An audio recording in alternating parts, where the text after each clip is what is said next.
Yes. Yep. That's the surprise of the day.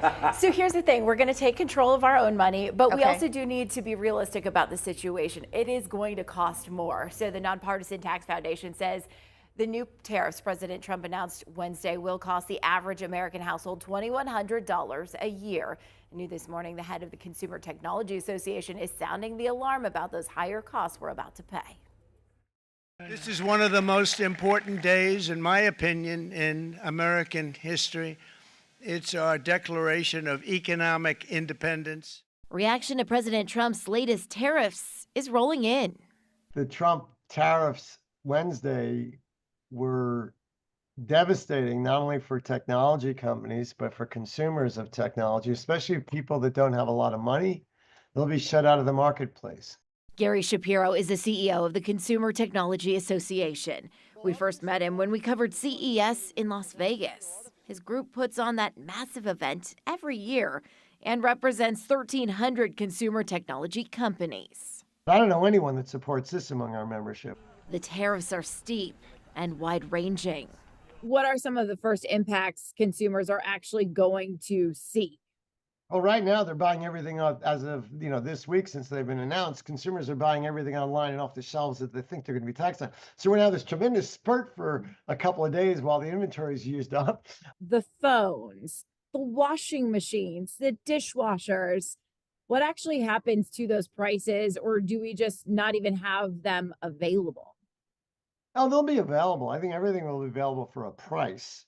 It might be a price that puts them out of the reach of most Americans. The president says these tariffs will drive American-made products, production here in America. He says that's necessary. They will not, unless they're on for several years. And at that point, we'll probably be a second or third world country, and our people will be devastated.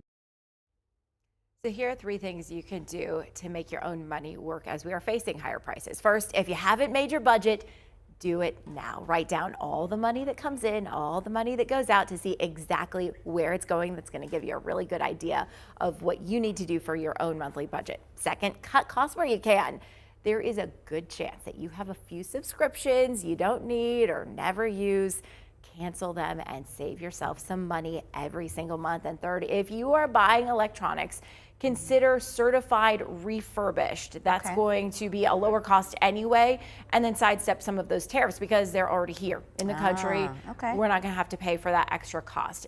There are a lot of good options. The big retailers, Amazon, Best Buy, they all have certified options. So don't go and find, joeschmo.com. Go to a real company to do this, but there are cost savings opportunities there. I've bought used stuff on Amazon before. Yeah, absolutely. Looked new when I got it. Absolutely. And that tip about subscriptions or anything, it makes a difference. I found one that had been 13 months we were paying for a car wash subscription that we never even knew we had. But you canceled They refunded it. I contacted them and they're like, we don't know how this happened, but I noticed so your yeah, car so check. was really dirty out there this morning, though. I do need a car wash. Can I borrow some money? I don't have any.